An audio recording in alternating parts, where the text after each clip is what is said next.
lonely places, wandering behind a pair of bird dogs in search of what's over the next hill. My passion for upland hunting has led me to multiple states.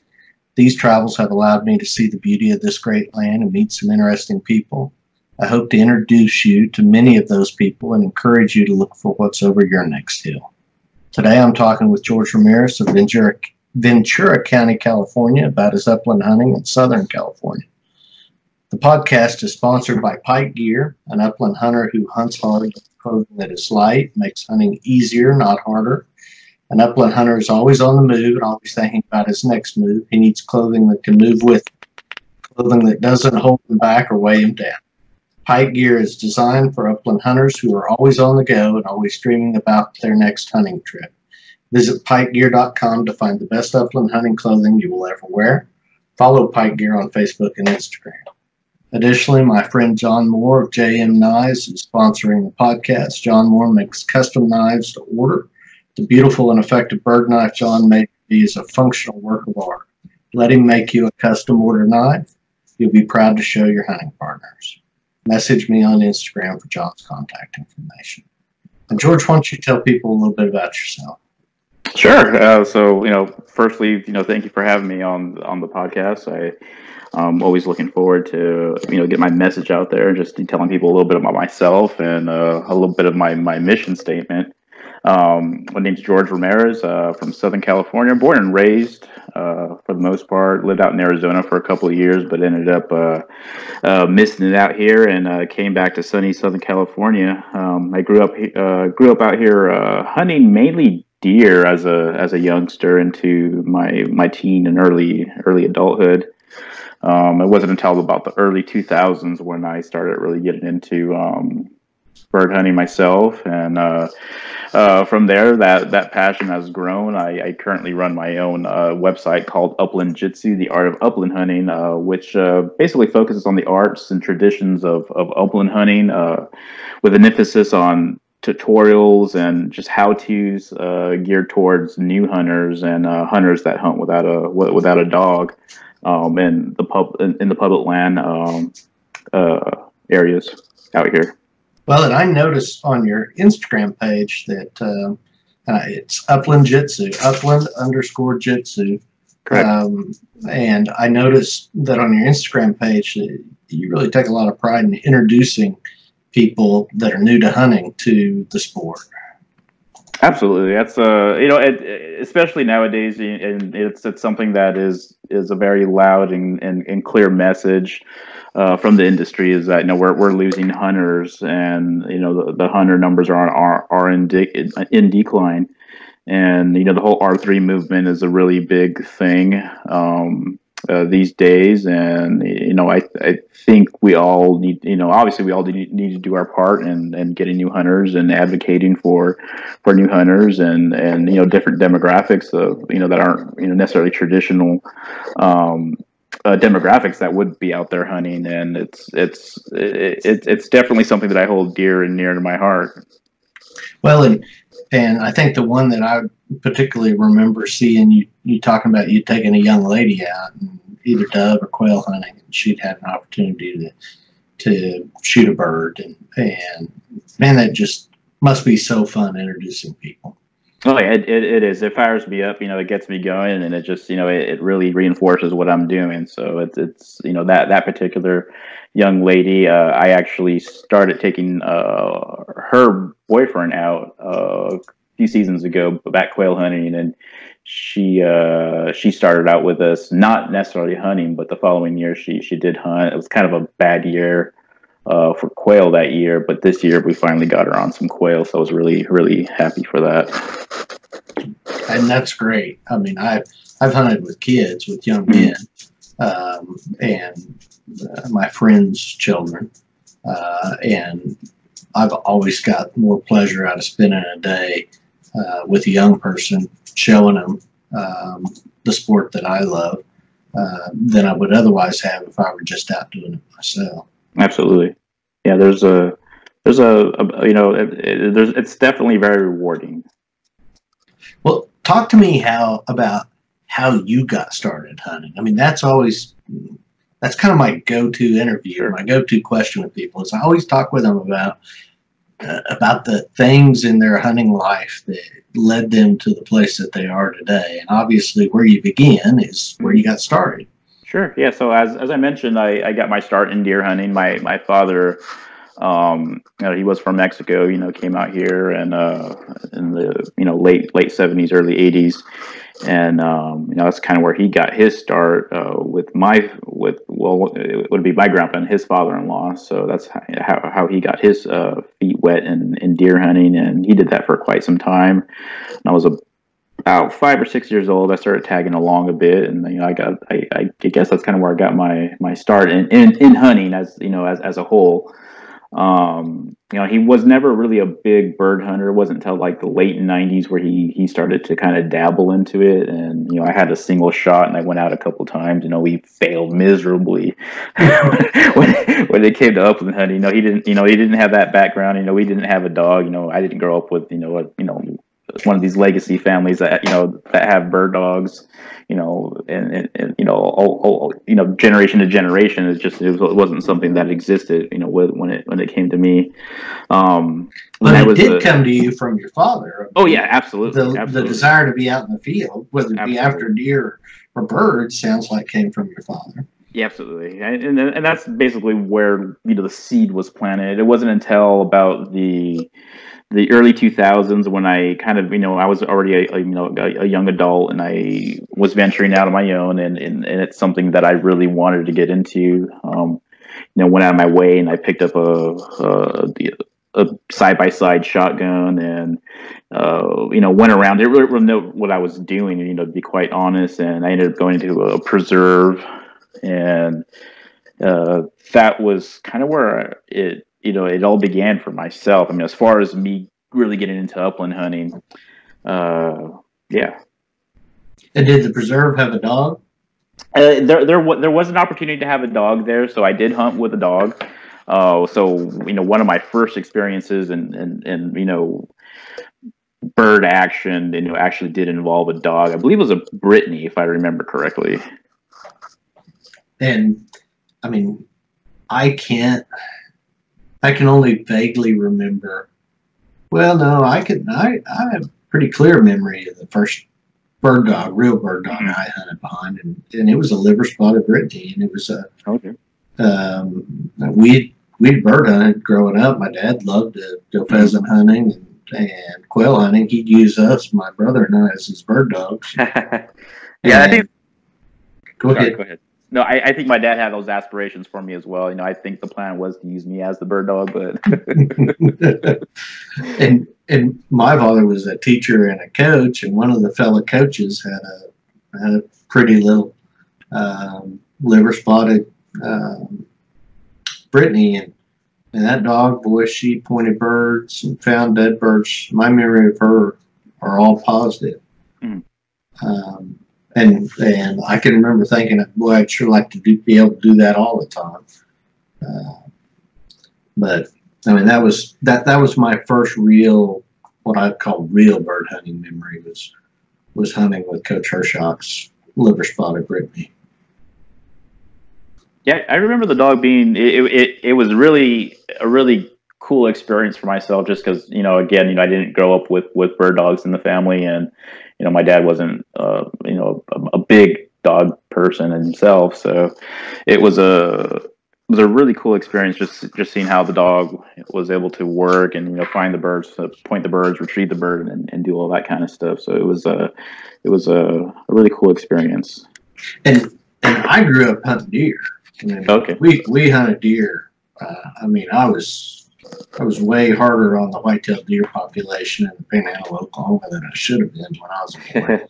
And I've got a brother who's 2 years younger than I, and between him and I, we were murder on the white-tailed deer in this part of the world. But what does deer hunting look like in Southern California? Do you guys drive out to public land and hunt there? Is that what your father would do with you? Yeah, so it's basically all public land out here in Southern California. There are portions of Northern California which I'm not too familiar with. I know there's a lot more private land opportunities out there, but for the most part, we're doing it all do it yourself, public land access. Okay, so he'd go out and scout, Oh yes, yeah, we'd find be. deer that were reliable, and then he'd go out and set you on top of a hill, and that's how that would look, I imagine. Yeah, I think it's maybe a little different than it is back east. So it wasn't so much as we would have. The terrain out here is really different. It can be really rugged for uh for deer hunting, and a lot of the opportunities you would have would probably be within anywhere from 100 yards out farther. So I know back east, it's a little different. A lot of people utilize tree stands and whatnot, but out here, it's not so much. Yeah, yeah, yeah. Our country's real open, sagebrush and buffalo grass, real open prairie country. So now I've killed a lot of deer with a bow out of tree stands, even here where trees are kind of hard to come by. But yeah, I would say our rifle hunting for deer, in particular, our shots were on the long side. That's true. So you say you started upland hunting in the early 2000s. I mean, what got you started? What made you think, hey, I want to do this? It's just something that I've always had a longing to do. I mean, I think it's just that quintessential, romantic, picture in everyone's head that, going out in the field with a double-barreled shotgun and kicking up, some pheasant or quail. And, that was just something that always stuck with me, and, something that I just wanted to aspire to. Can't really put my finger on an exact moment where I was like, you know what, this is what I'm going to do. There was just this point where I was just all in, and I was picking up the Double Gun Journal and various other magazines, and just oogling at yeah, everything basically. Yeah. And it just it was hook, line, and sinker after that. Well, and I remember as a boy, those magazines were kind of my lifeline to my fantasy world, at least my healthy fantasy world. And I'd get Bow Hunter magazine, and I got Gun Dog and Pointing Dog Journal, and man, I just lived to read those stories about guys going out and doing the things that I thought that I wanted to do. And I've been blessed in my life to have been able to have done some of those things anyway.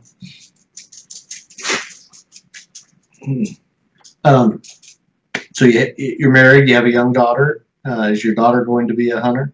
You know what, that is my hope and dream. Obviously, she's a very headstrong, and we're raising a very strong-willed and very headstrong young lady, and she's just turned 4 years old, so she still has some time to make up her mind. Yeah. So the hope is that she does eventually get into it. I would love to have my daughter out there with me, even if it's just one or two times, I would die happy. Yeah. Neither of mine do. Neither of mine okay. have expressed any desire. I have two daughters. Okay. And they've gone deer hunting with me. My youngest has gone quail hunting with me, but neither one of them show a lot of interest in going a lot. They go to humor me is what I'm saying. I'll take that. Yeah. Well, I mean, at least I've given them the opportunity to decide. Yeah. And, what they want to do. Yeah, and I think that's very important. Not necessarily forcing our hopes and dreams on our offspring, so to speak, and just giving them the opportunities to experience these different experiences, and they can decide for themselves. So that's basically what I'm shooting for, and I'm just crossing my fingers. Yeah, well, I hope it works out for you. One of the reasons I was so excited about talking to you is because when I think about Southern California, I don't think about bird hunting, upland hunting. I mean, that's not the first thing that springs to my mind. And I look at the posts that you have and some of the other guys that I see, and it looks like there's a real, A, there's a lot of opportunity, and B, there's a real culture out there in bird hunting, and that fascinates me.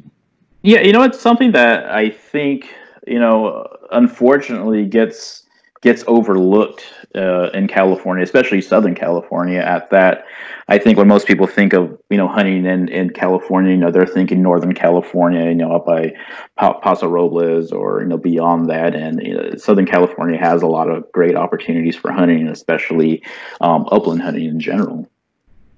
Well, and tell me about that. I mean, what does that look like? Obviously, you said earlier it's mostly public land. Are there big tracts of public land?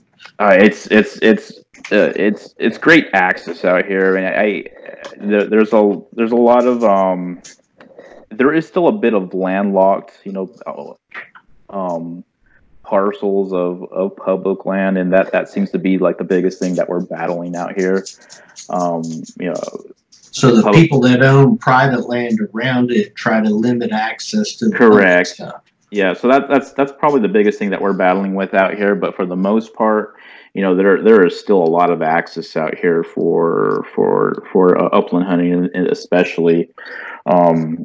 I often joke around. I often get a lot of messages, and people just ask, where could I get into birds? And I just kind of throw my hand up, and I think these people think that I'm joking, but you could literally find birds anywhere in public land. And it sounds like maybe they don't get a tremendous amount of pressure. I think there are certain areas that obviously there are well-known areas that do. Obviously, if you want to hoof it and put in a little more work out, there's definitely a lot more areas that are a lot less pressured. Well, and I'm looking at a map right now. My goodness, there's all kinds of national forests. Absolutely. Los Padres National Forest, where I live pretty closely to, is one of the larger national forests here, and it's just it's probably I grew up hunting Angeles National Forest, which is a little further down south, and San Bernardino National Forest, and I just as far as Los Padres goes, it's just beautiful out there. There's so many opportunities for wildlife. I mean, there's so many more deer and quail than I experienced growing up. With those other national forests. So it's definitely. I might get lynched for this, but it is a very if you're hunting out here, or if you aspire to hunt out here in Southern California, then I highly recommend going out to Los Padres National Forest. And I mean, so just west of my house, there's 27,000 acres of state-owned land that's managed specifically for hunting. Okay. And people come from all over the United States to hunt quail on that property, deer and quail. Wow. I mean, the game warden and I are friends, and he told me 2 years ago that on opening weekend he had contact with people from 43 different states. Oh, wow. So so when you talk about no pressure or little pressure, I mean, I guarantee that there are places where the hunting's good. That I mean, people come from a long ways to hunt those areas, and I think that's what fascinated me about talking to you today, because I don't think people realize that that's available. I think there's a lot of folks that have no idea that they can go to Southern California and hunt birds on public land.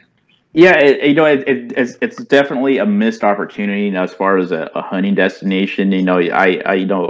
As a bird hunter and yourself probably, you hear destinations like, out in Idaho or, going up to Oregon, Hell's Canyon, Hell's Canyon area, or, even Arizona, kind of overshadows California as far as an upland destination. But it's just, it's definitely, if you like birds, if you're into quail, especially, it's definitely, it has to be on your list. We have three types of quail here that, in certain areas, will even overlap. You have your mountain quail, your valley quail, which is also your California quail, and your Gambel's quail, and not to mention, various other upland birds in the area.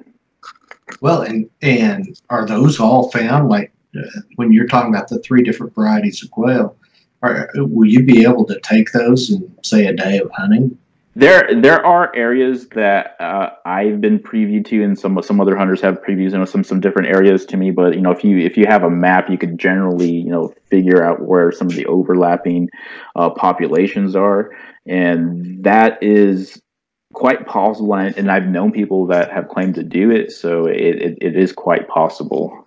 And if you worked at it on, say, if you took a 3-day hunt, you hunted 3 days in the Los Padres, you could take all 3 species of quail. Absolutely. I mean, if you have three days, even up to a week, that opens up a whole lot, more area for you, and a few hours drive, you could get into totally different species. So that's definitely something to consider as well. And I mean, my goodness, I'm looking at the map, and you've got Los Angeles to the south of you. Mm-hmm. You've got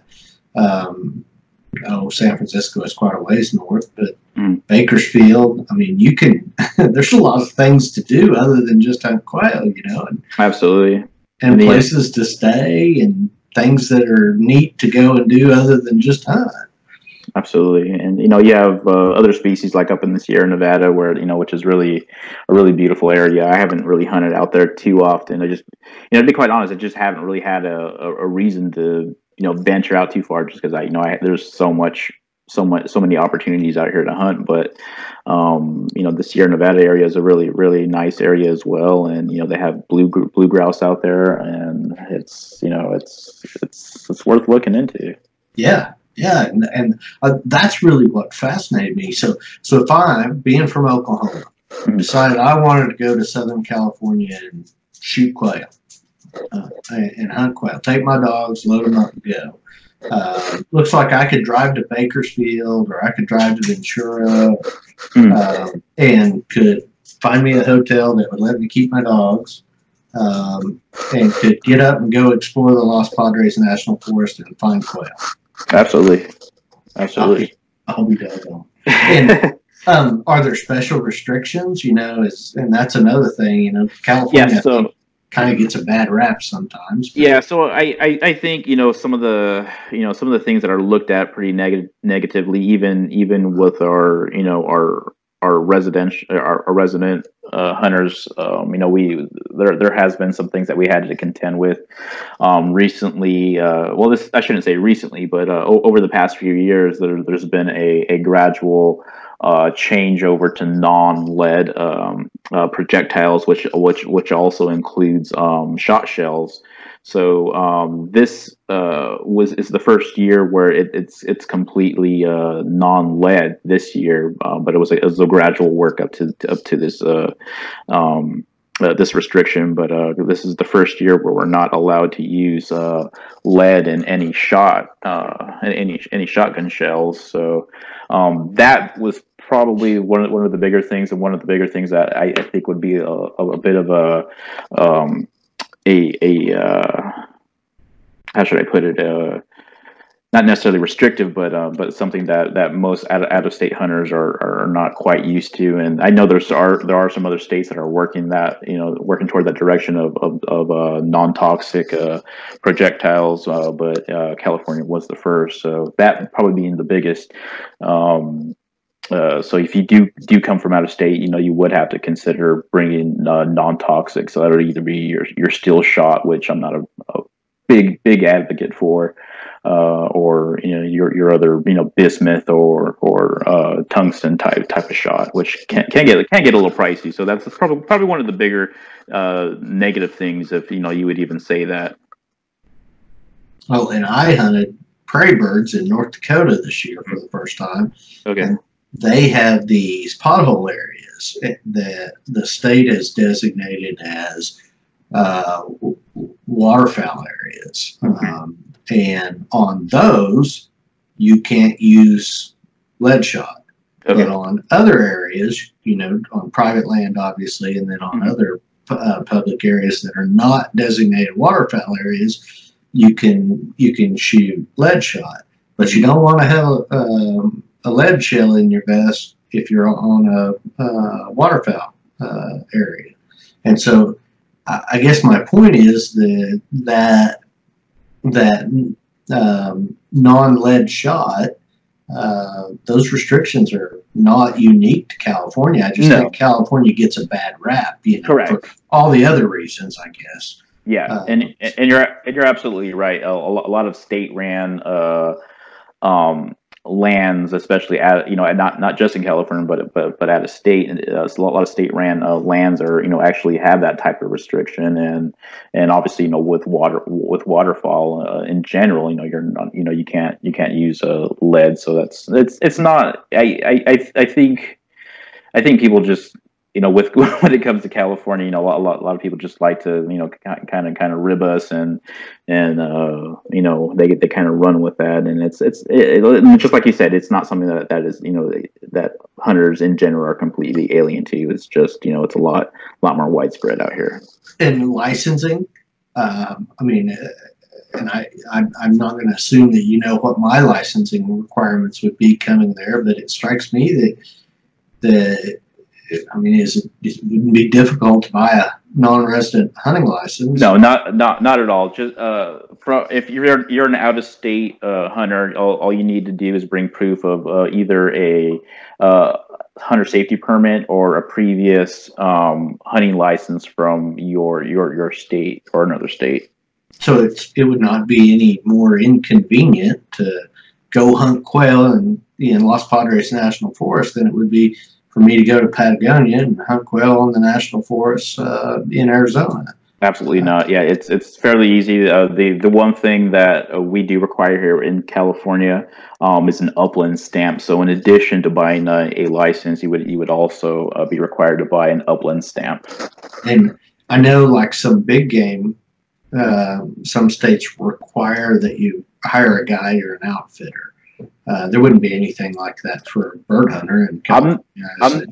I'm not aware of that for big game out here. I'm not 100% sure with that, but with upland game or small game, that is not a requirement. Man, I need to come to California. I think you do. I think you do. It sounds like a guy could have a lot of fun out there and not have to fight a lot of hunters. Yeah, the worst times to hunt out here, obviously, opening day, where you have all the weekend warriors out on one particular weekend.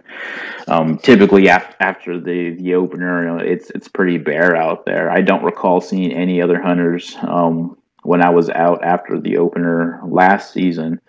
It was pretty slim pickings. I bumped into a couple of late season deer hunters, and that was about it. And that's what I love. I love going out on public ground when nobody's around, and it just feels like it's yours. No, absolutely, it is. And in some ways, it is yours. So the California quail, I've killed Gambel's quail, but I've not killed Valley or California quail. In what I've read about them, they prefer riparian habitat. Is that correct? Where there's creeks or water? Yeah, that's generally correct. Around the riparian areas, I find a lot of them out near a lot of the scrub oaks out here and whatnot. You find a lot of dry creek beds or seasonal creek beds, and that's generally a good area to find them as well. And are there cattle? Are the national forests grazed at all?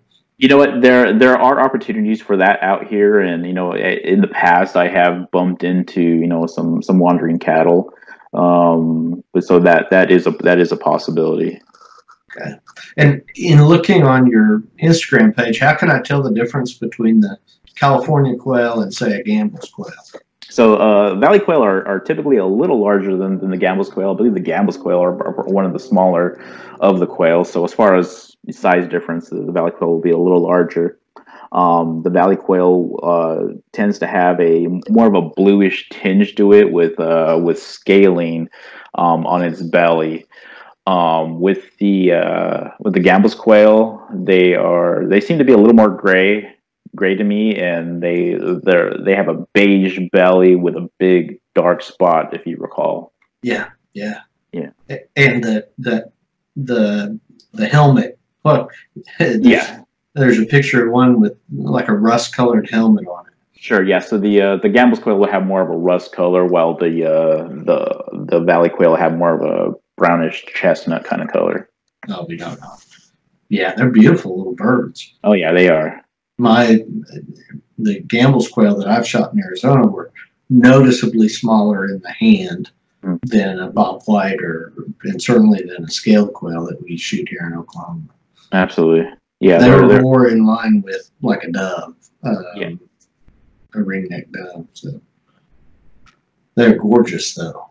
Oh yeah, they are. Big coveys, great big coveys. This season, we're still seeing some pretty large coveys out there. We were blessed with a lot of good seasonal rain last winter, and I think that really helped out the coveys this year. And I've heard of coveys being in about the 100 range in the early season.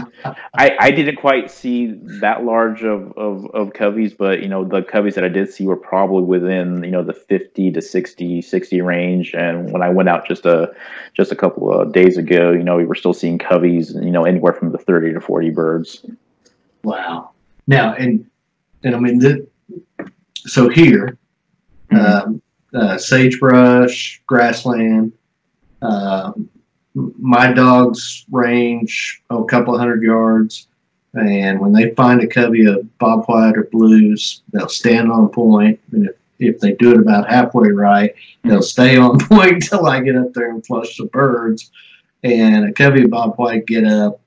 They'll wait until you get, I don't know, sometimes 20 yards, sometimes 20 feet, and 10 to 15 birds will get up and fly to an escape cover, 300 or 400 yards away, maybe. Is that what it's like with I've hunted Gambel's quail, and I know those little son guns run, and you get them up you get 2 or 3 up at a time. Okay. But will valley quail hold in a big bunch and then flush 20 birds or 30 birds at a time? You know what? That's not very uncommon. So it does happen from time to time. The birds, and I think it just varies from terrain to terrain. Because traditionally, I grew up in an area where it was a little more, there was a lot more open hills. And when I hunted them out there, they were just flushing wild. They'd flush out, about a good 20, 30 yards away before you could even get a shot off. Out here, I'm seeing a lot, thicker brush. So they tend to utilize that a little more, and it's not very uncommon from just to flush a few feet in front of you. Obviously, I don't use a dog, and I'm sure you're well aware of that. But I don't use a dog, so that, I don't always have those opportunities to get a point. And I have hunted with people that do have dogs and friends that have dogs, but that's typically not how it works for me. Boy, I tell you what, that's like a dream for me. 20 birds in the air over a point, That just sounds like so much fun. So talk to me about why you don't have a dog. You need a dog, buddy. I get that a lot. It basically it started. It was not really by design. It was just more of a I guess convenience. It was just it was a lot more practical for me, and it still to this point, it's just comes down to practicality. And as a young adult, I was kind of a bit of a vagabond myself. So I moved around a lot. Pardon me. I moved around a lot. I was living out of garages and small apartments and rooms and whatnot. So yeah. it was just I grew up in Southern California, obviously, in a lot of the suburbans or urban areas, just that weren't really open to having a good sized, medium sized dog, and and especially a very active medium sized dog. So it's just something that it wasn't always at the forefront of my mind, to be quite honest. So how does it work? I mean, how do you do it? It's a lot of trial and error, and that that's basically when I got into upland hunting in general, it was just I and this is part of the reason why I started my my website, was just to to help out new hunters, and so they could kind of figure it out and not have to go through a lot of the trial and error that I went through. And I don't necessarily advocate for not having a dog, but I advocate for the person that does not have a dog and is just looking to get out there. I'm not against dogs. I'm all for dogs. If you have the opportunity to have one, I think you should get one and utilize it. And um, it just wasn't in the cards for me, and I kind of ran with it as well. And it's something that appeals to me a bit. It makes things a little harder, and I don't shy away from a challenge, but it does take a lot of planning, a lot of pre-scouting. And I know a lot of people kind of raise an eyebrow when it comes to scouting for upland game, but it's something that makes me a lot more successful when I go out hunting. And I tend to use a quail call for valley quail and Gambel's quail, and that's a great way to locate birds. And obviously when you start seeing birds in an area, they generally will stick close to areas that you find them roosting in or feeding, or if there's water sources nearby. So it takes a lot of planning before the season starts, and that's something that I think in general a lot of upland hunters don't generally do. And when I'm hunting with people that haven't hunted bobwhite a lot, I tell them, especially when we're in an area where I'm seeing the dog indicating that there's birds, but he or she, the dog, hadn't found the birds yet. I'll tell people, slow down, take one or two steps and stop. And don't always walk in the same direction. So stop and change the path, step to one side or the other. Look around, because that'll make those birds nervous, and they'll take to the wing. Absolutely. I bet you do a lot of that. I tend to do a lot of that. Obviously, you have to really understand, how quail kind of react, or actually know what type of vocalizations, because valley quail in general, and I'm sure this is probably true with bobwhite quail, but they generally are pretty vocal birds. When they're nervous, they'll give a pit pit pit pit pit, or that's right. yeah, and they'll obviously there's the assembly calls, which you're able to kind of locate where they're generally at. And once you start hearing that, obviously you want to kind of get ready to take a shot. And I tend to do a lot of I don't ever go in a straight line. That's something I always tell people that go out with me, especially new hunters. Like you can't go in a straight line. You kind of have to zigzag. You have to kind of backtrack, and that tends to get the birds up in the air, because like as you mentioned, it does get the birds nervous, and it gets them in the air. That's right. And I'm sure you do the same thing. I pay attention to tracks. Absolutely. A quail track doesn't last very long, especially on a windy day. Oh, no, yeah. If you're seeing tracks, there's a reason. There's quail there. Absolutely. Yeah. Slow down and let the dogs, well, in my case, let the dogs work.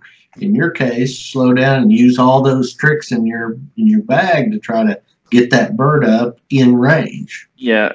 I definitely hunt quail a lot differently than I think your typical upland hunter would hunt quail. I utilize a lot of what I learned, as far as tracking and just observing, the quail in general. The quarry, which the quarry is the quail, and just observing and getting to know your quarry is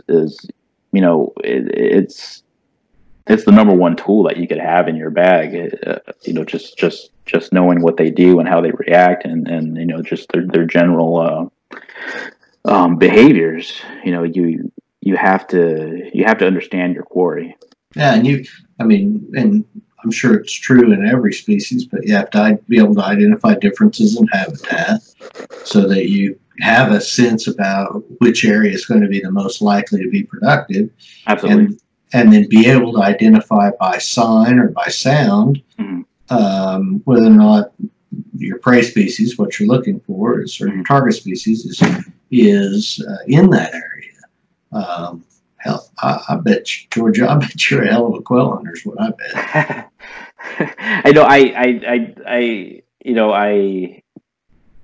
I'm definitely a person that without toot my own horn here, but I'm definitely a person that has done his homework and knows how to locate something like a small gallinaceous bird that we're trying to pursue out in the wild.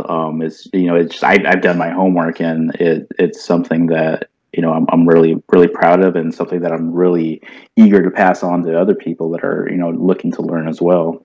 Do you mostly hunt by yourself? You know what? It hasn't been it hasn't been very long where I've actually started going out and hunting quite regularly with other people. I would say maybe the past 3 seasons or so that I've been generally going out with other people, with friends, and with acquaintances, and a few mentees. But every now and then I do like going out. I think that's something that all hunters they enjoy, just being out there by themselves, and just enjoying it. And I don't always get those opportunities, and there's a lot. They're far and few. They're far and few in between, but I often do hunt with other people, and I'm actually enjoying it a lot more than just hunting by myself. And I treasure the days I get in the field, just me and the dogs. Sure. Because I don't get near as many of them as I used to, but they're really the times I enjoy probably the most. Although I love the camaraderie. Some of my best friends. Some of my best friends are people that I met as a result of bird hunting. And my best friend, that's the thing that he and I have always done together, is we would go to Arizona and hunt Mern's quail and Gambel's quail and the scaled quail they have out there. We'd go down to Texas and hunt Bob White. And now we go to Michigan and shoot grouse. And that's just what he and I do. I mean, that's one of the things that we do, but it's a thing that we've always done now for 15 years together, is hunt birds together. Yeah, I think it's very important to have those types of relationships, and especially kind of coming back to some of the initial questions you had asked, and with the whole hunter recruitment and retention deal. I think it's even more important today. Yeah, to take somebody to make have a friend and say, hey, let's go do this together. Sure.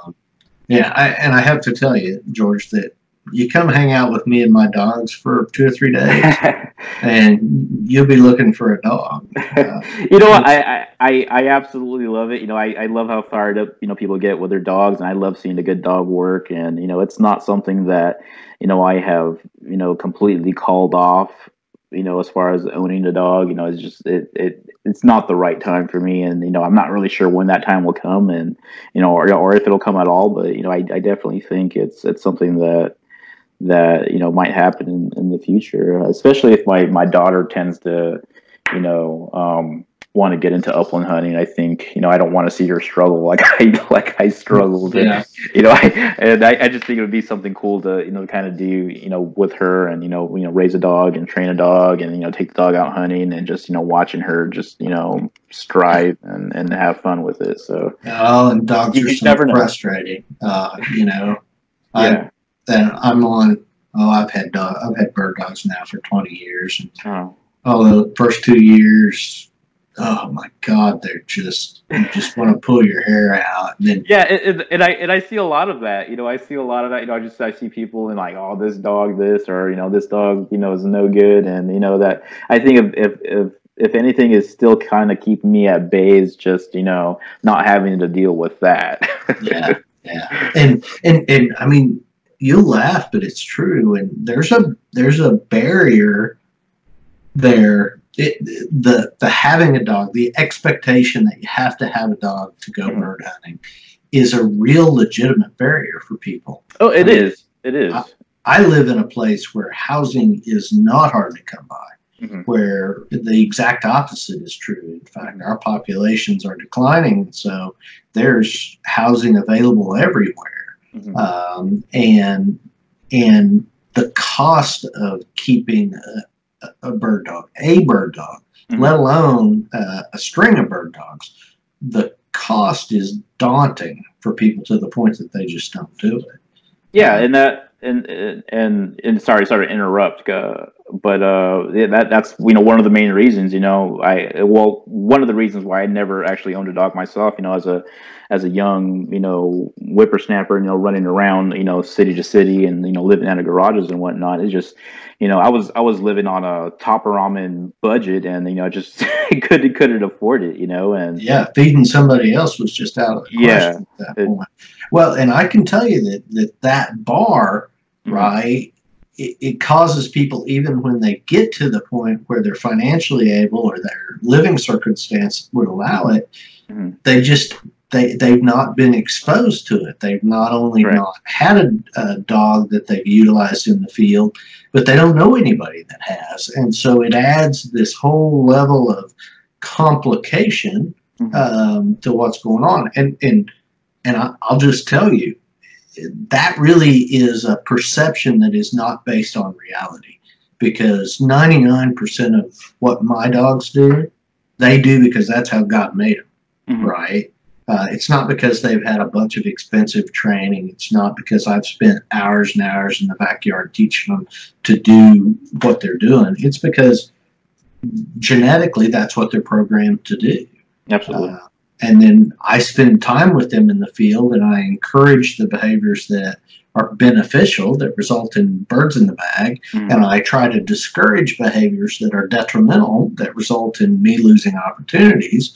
And over time, dogs being what they are, they want to make me happy, and so they limit their negative behaviors and increase their positive behaviors. And so, and that's why when an old bird dog dies, you're sad, because that's about the time everything's working the way it's supposed to work, and then God takes them away from you. You got to go get another one. Yeah, it's that's another unfortunate part of having a bird dog, and just being so invested, not just financially, but just the relationship in general. That's I'm a pretty emotional guy. I love them. I love them. I don't know if I could put myself through the heartache as well. And that's just, that's, obviously just a minor excuse not to get a bird dog, but, that is, one of the things that people have to contend with as well. And just coming back to that is, I just, with bird dogs, and I think you kind of touched on it, but, it's definitely a barrier for a lot of people, and that's one of the things that I just I wanted to advocate for, and probably part of the reason why I still don't have a bird dog is I just want to advocate for those people that don't have the opportunities or will never have that opportunity to have a bird dog, and just let those people know that hey, you can do this. It is a possibility. You don't necessarily need a bird dog to get into it, and I think that's very important in this day and age. And I hate to sound like a broken record here, but in this day and age of hunter decline, it's very important to not have all these barriers and musts that that are going to keep people from wanting to get into upland hunting. Well, and I like to talk about the heritage, right? I like to talk about the things that lead us to do what we're doing, because I believe that there's certainly the possibility that generations to come may not have the ability to do the things that I do, that I love to do, and that you love to do. And talking to men, primarily men, some women, about how they go about hunting their prey of choice, records that, and maybe we'll preserve some of that, give people at least something to look back on, and have some understanding of how passionate we were about what we were doing.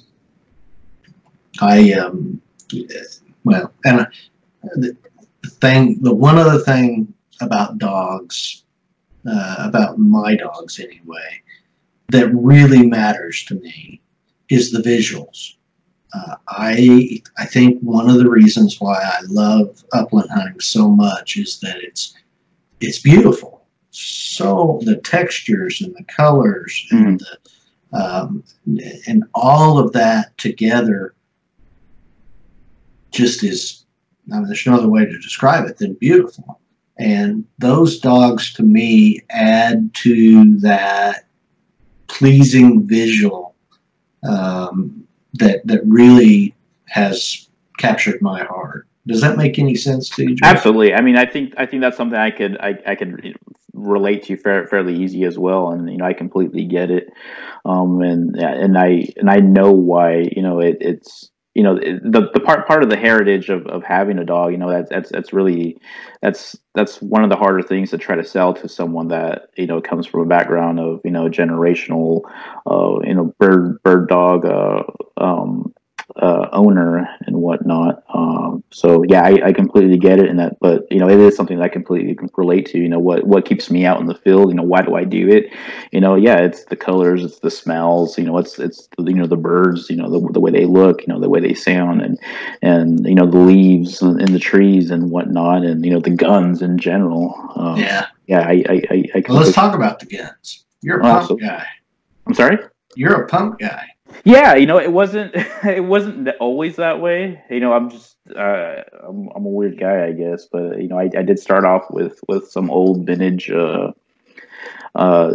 doubles. I've owned everything from Hopkins and Allen to Ithaca and Lefevre's, and I ended up acquiring an old Ithaca 37 pump, and that's been my go-to for quite some time, and it's I adore that gun. It almost goes out with me almost every time. The only limiting factor these days, obviously, is out here in California, would be the non-toxic requirement for ammo. So obviously, with steel, if I'm doing high volume dove shooting, I typically don't take the Ithaca out. The still shot is just going to chew that barrel up. So I typically take a more modern gun out, but that's typically the gun that always goes out with me when I go quail hunting.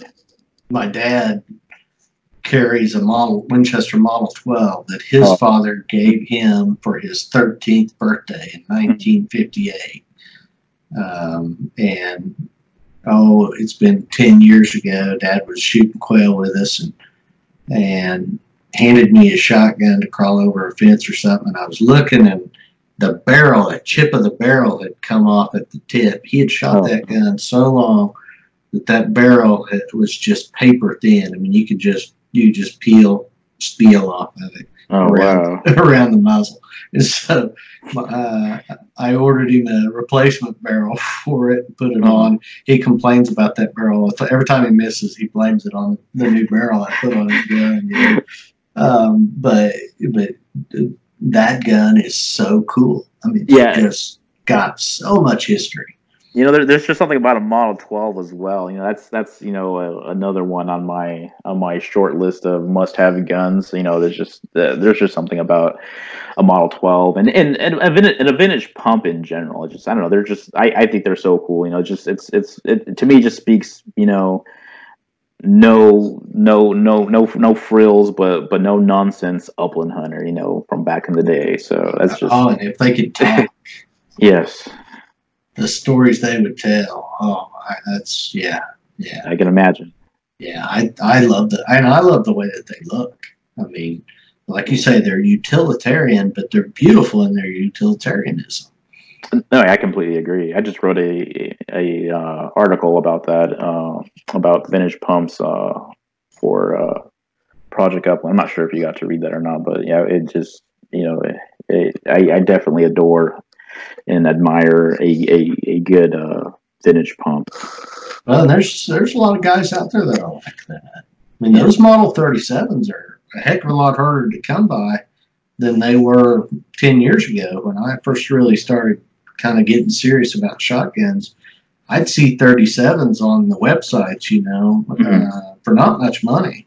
And that's really not the case anymore. They're kind of, and if they show up, they go away pretty quick. Yeah, you're definitely seeing at least I'm seeing a bit of a resurgence when it comes to old pumps. Back in the day, like as you mentioned, you could find them for $100, a couple $100, and nowadays, they're a lot more expensive than they were a couple of years ago. I got mine for free, so that's especially the sub gauge guns, the smaller gauges, 16s, 28s, and even 20s are. I mean, they just get, if they do come on the market, they get snatched up pretty quick. Absolutely.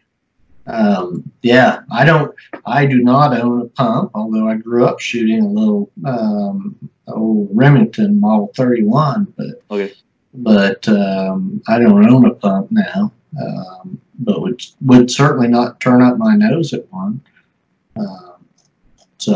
I how much did the shotgun drive the upland hunting, or was it the other way around? Did the upland hunting drive the shotgun? For myself personally, Yeah. you know what, it definitely played a big factor. You know, as far as the shotguns in general. You know, I definitely always I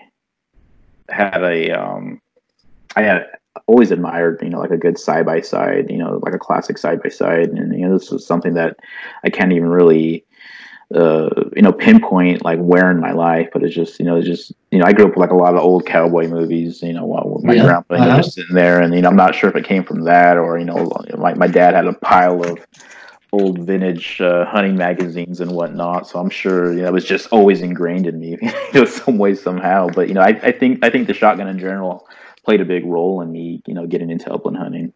Yeah, and I couldn't tell you which came first. It's kind of a chicken or the egg argument for me too.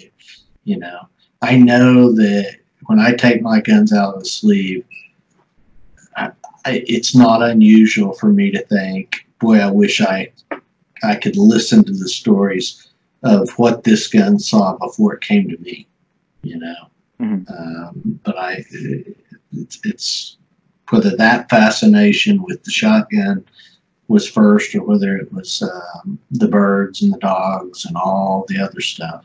I don't know, but they're always been intertwined in my mind.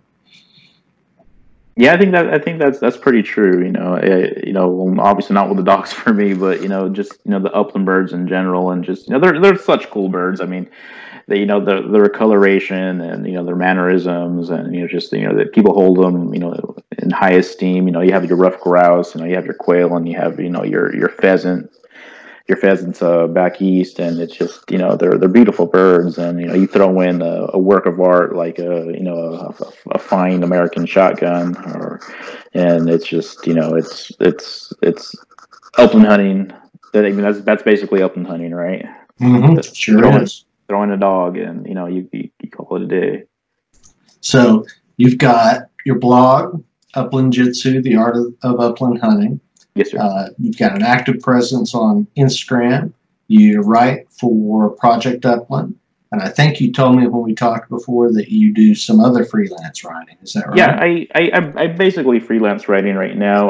I've written for some small pieces for several, not necessarily publications, but just for Duck Camp. They're a clothing company that tailors to Wingshooters, and I wrote a couple of articles for them.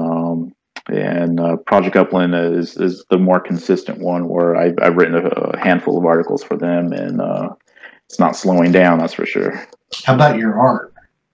Oh yeah, so the art thing is something that is fairly new, that I've kind of let people look into as far as what I do. I've always been kind of a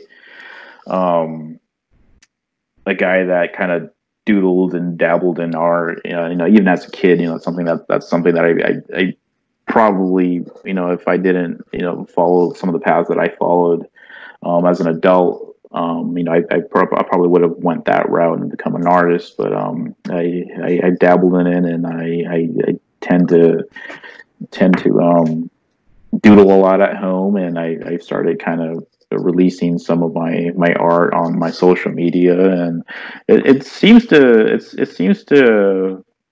be well accepted so far. I design a lot of my own decals and logos and whatnot, and it's how I keep my site running. I sell decals and whatnot, and hopefully we'll get into selling T-shirts and other merchandise. And I want one of those Upland Hunting or Die decals. Oh, I will get you one of those. I think I have maybe one or two stashed away. Man, those are cool. I'll when we talk via email, I'll order some of those. I like the snake one. You know, Oh yeah, yeah. tread on Okay. me. Okay, Yeah. yeah. Yeah, that was a I made that one a couple of seasons ago. I like them all, frankly, but I'll send you some money. You can send me a variety of decals. I'll slap them on my beer cooler. Oh yeah, yeah. We'll get you taken care of with that. Yeah. So that's basically a lot of my art becomes decals and just they're basically just slogans and art and people seem to like them. Yeah, yeah. Well, and the writing, uh, I I think that's cool. I mean, I know I've done some writing, and I know how hard it is to put yourself out there. That's such a personal thing, when you write it, especially when you write about something that you love, um, and how difficult it is to put that out there. And even if people aren't critical, you'll always feel like that they're going to be. And so I just have a real appreciation for men that have the strength, A, the talent to do it, and B, the strength to put themselves out there in that way. Yeah, well, I appreciate that. It was definitely something that I wrestled with in my own head. I wasn't really sure if I wanted to. I was basically looking for a way to contribute to upland hunting in a way that any way that I could, and one of my talents or untalents, whatever you want to call it, but is writing, and I just it came about, and I had the opportunity to do it, and I went for it, and it seems to be, like my art, somewhat well received, and I think there are people out there that appreciate at least the perspective that I have. Yeah. Not everyone, not everyone, but I think the majority of people do appreciate it. So it's something that I enjoy doing, and I enjoy that people are able to get something out of it, or at least get a good laugh or whatnot out of it. Well, and George, I can tell you, the other guy I interviewed, Upland Low Life, Jay Okay. Dowd. So Jay and I talked about his like Upland style, right? Does that? I mean, you understand what I'm saying? I think so. Yeah, I mean, he's got a style. There's things that he does as far as the hunting clothing he wears, the guns he carries, and his art, what's important in his art. And I love Jay's style. Your style is cool. I really love your style. Thank you. I think and the thing that really is the most attractive to me about it is that it's so different than anything else that's out there, which is, I've always been a fan of folks that are different, that are outside the norm in ways.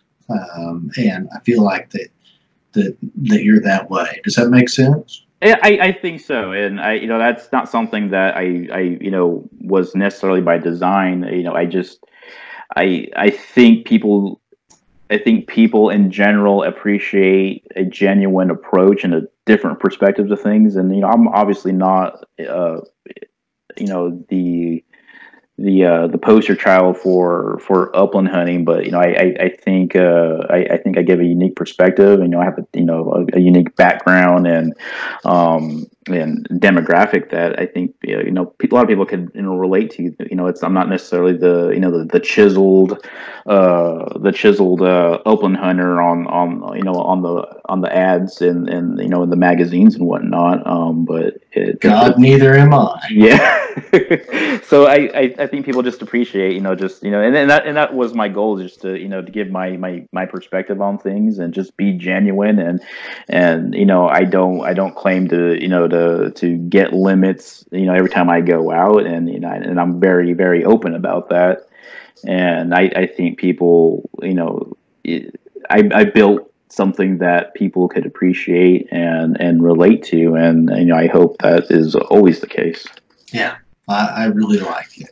Hey, guy, we are at an hour. We have used our hour up. Well, that went by fast. It did, didn't it? If you ever get the desire to come to Oklahoma and chase a bobwhite quail, you know how to get a hold of me, don't you? Absolutely. You know, I think I might have to take you up on that someday soon. And I'm really attracted to the idea of coming out to California and shooting some birds. I may have to see if I can put together a trip out there. Frankly, I can get on I-40 and be in Bakersfield, probably in 18 hours. So it's not really that far away, truth be told. Yeah, I mean, I am always open to showing people around our beautiful Southern California, and if you're ever out this way, I'd be happy to take you out. I appreciate the invitation. Is there anything that we haven't talked about that you want people to know before we sign off? I just, again, I'm going to sound like a broken record here, but I just, I think it's really important for all of us upland hunters and hunters in general, but especially as upland hunters, since this is what we're mainly talking about here. Just taking someone out and mentoring someone for a while, and especially these onset adults that are interested in hunting, and just getting them out there and showing them the ropes and just helping them along. I think that's really important for us all to do. Yeah, get them over that hump, right? That initial hump. Absolutely. Yeah, I agree completely. Well, buddy, it's been a real pleasure talking to you. You have a wonderful evening. You do the same, Ryan. I appreciated the opportunity to kind of tell my story and speak to you, and I appreciate it. Thank you so much. Yeah, we'll do it again sometime. Okay. Absolutely. Where's Ellie?